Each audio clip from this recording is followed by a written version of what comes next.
Hujambo, karibu katika Dream Media habari, lakini kwanza ni machache kati ya mengi tuliokuandalia kwa siku ya leo. Mwenyekiti wa Chama cha Demokrasia na Maendeleo Chadema kanda ya kati Devota Minja ametangaza kujiondoa ndani ya chama hicho akisema hakuna kushusha silaha chini, mapambano yaendelee. Mganga mkuu wa mkoa wa Mbeya Daktari Elizabeth Nyema atembelea kambi ya matibabu ya macho Inyala iliyopo mkoani Mbeya kwa ajili ya kujionea namna huduma ya macho inavyotolewa, ambapo ameishukuru Wizara ya Afya kwa kufanikisha zoezi hilo. Mashambulizi ya anga ya Israeli yawaua takriban watu zaidi ya 100 huku mashirika yakionya kuhusu njaa. Ulinzi wa raia unasema mashirika ya kibinadamu pia yanaonya kuhusu njaa kutokana na ukosefu wa chakula. Na katika michezo, fainali ya ligi ya Championship kuchezwa leo majira ya saa 2 usiku ikiwakutanisha Mtibwa Sugar dhidi ya kikosi cha Mbeya City. Taarifa hii ya habari inapatikana kupitia akaunti yetu ya YouTube ya Dream Media TZ, lakini pia tufuatilie kupitia kurasa zetu za mitandao ya kijamii. Facebook na X ni Dream FM na Instagram ni Dream FM TZ.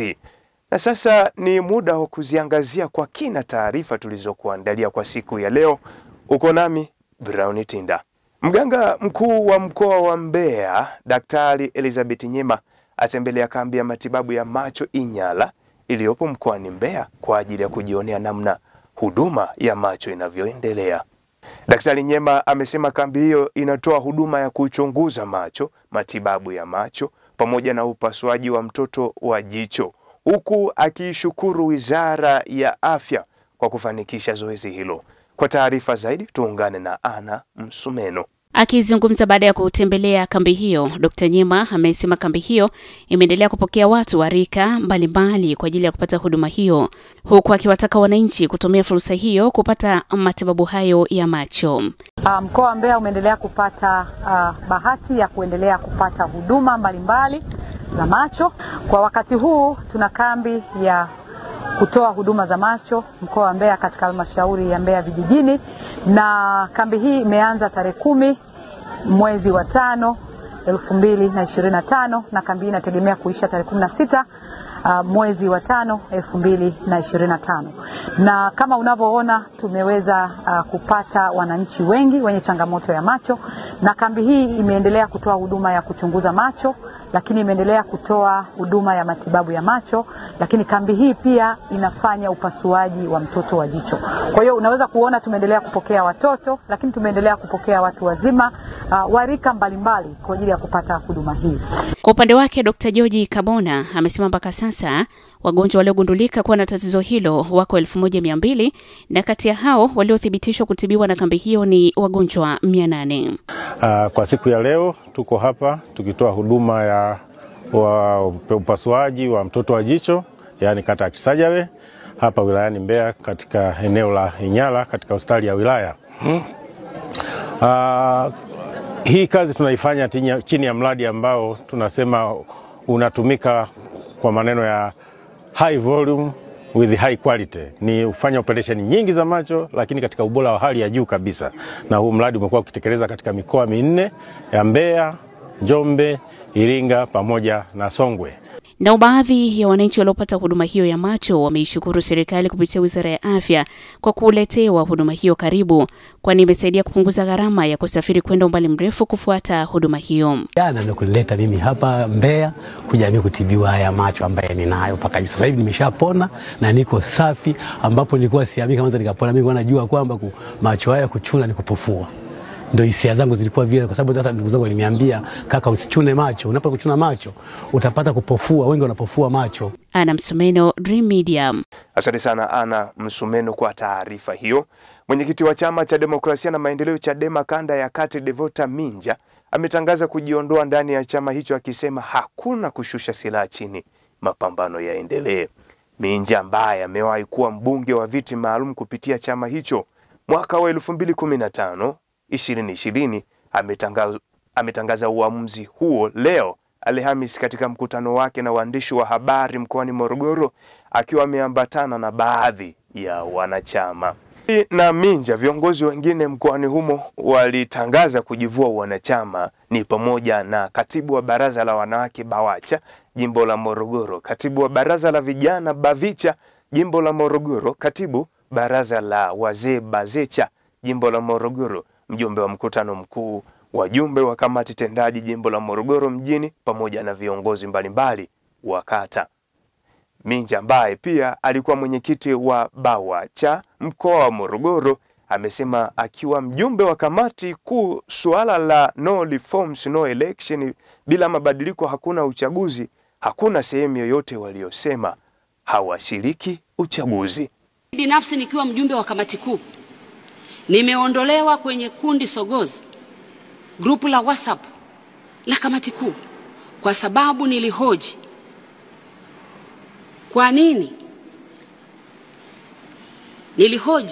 kwa nini hatupati taarifa rasmi ambazo msajili amekielekeza chama kiitishe upya baraza kuu, kutokana na viongozi sekretarieti na wajumbe wa kamati kuu waliochaguliwa hawakuchaguliwa kihalali kutokana na akidi haikutimia.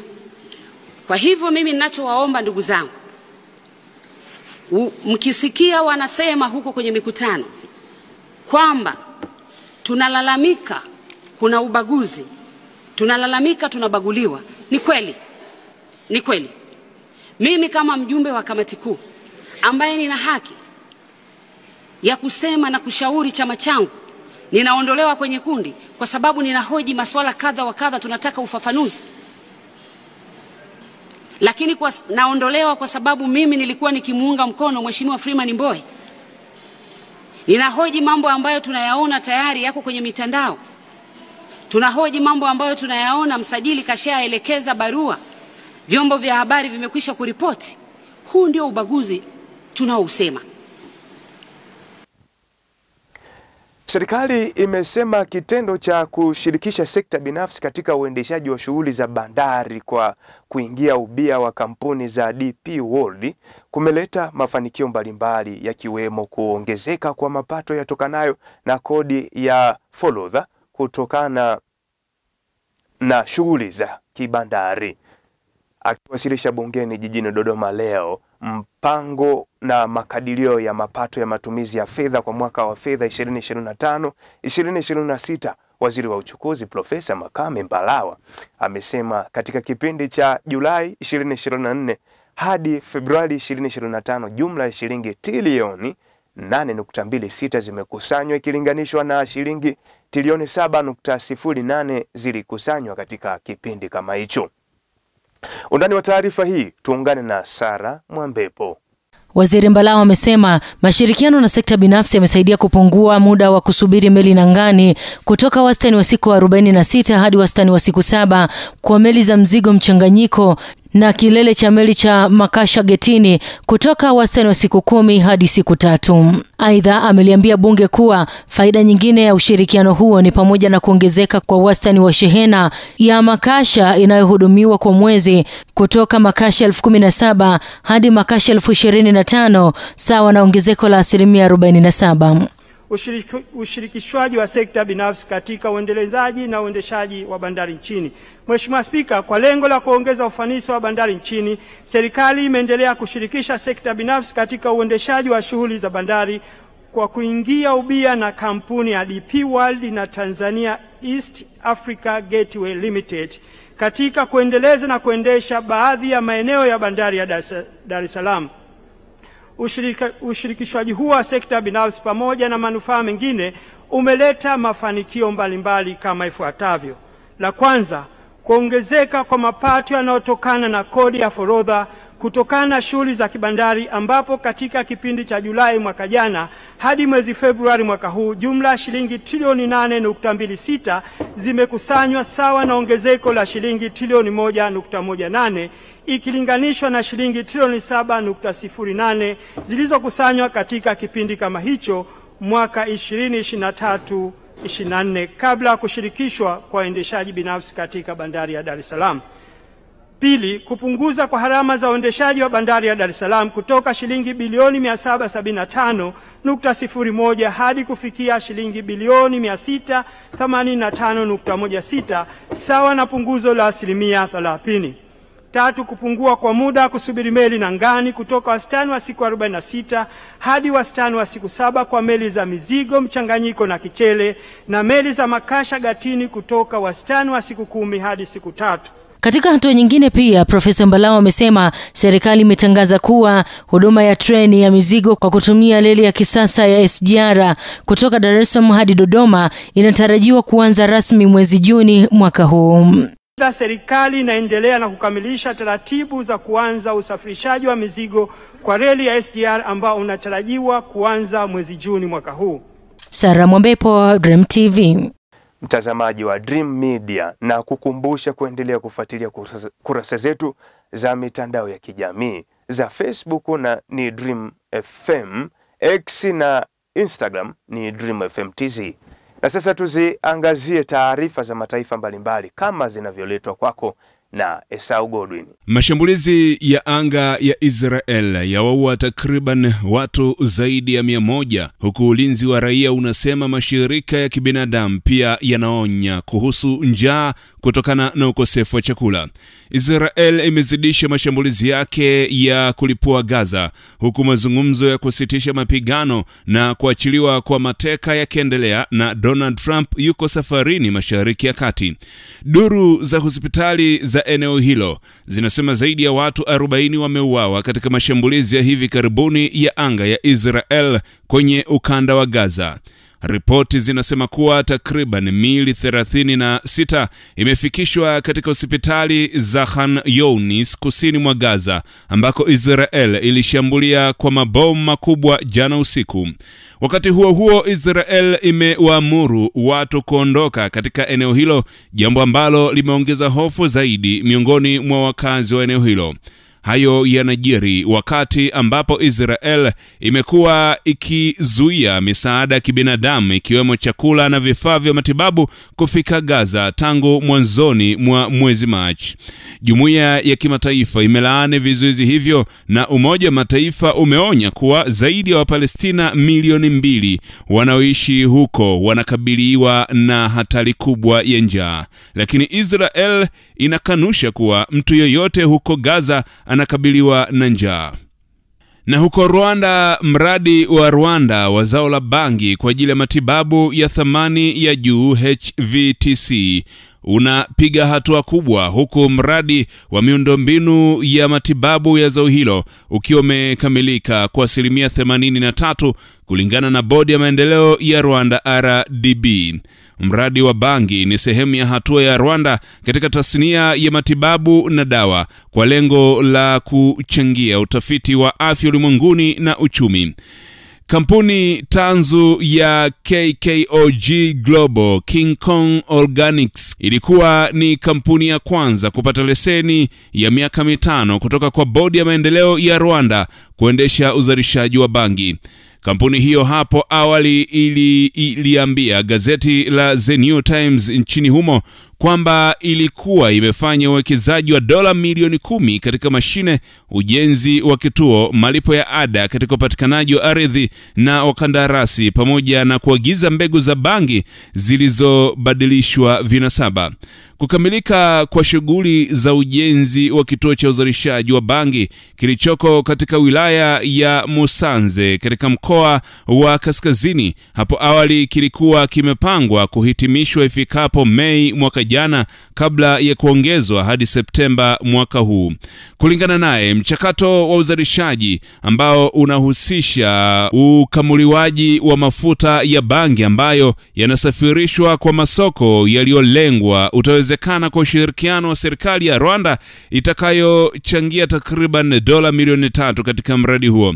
Rwanda tayari imetenga hekta 134 kwa kilimo cha bangi ya kimatibabu, hasa ikilenga mauzo ya nje. Mimi ni Esau Godwin. Na mtazamaji, huyo ni Esau Godwin katika habari za mataifa mbalimbali.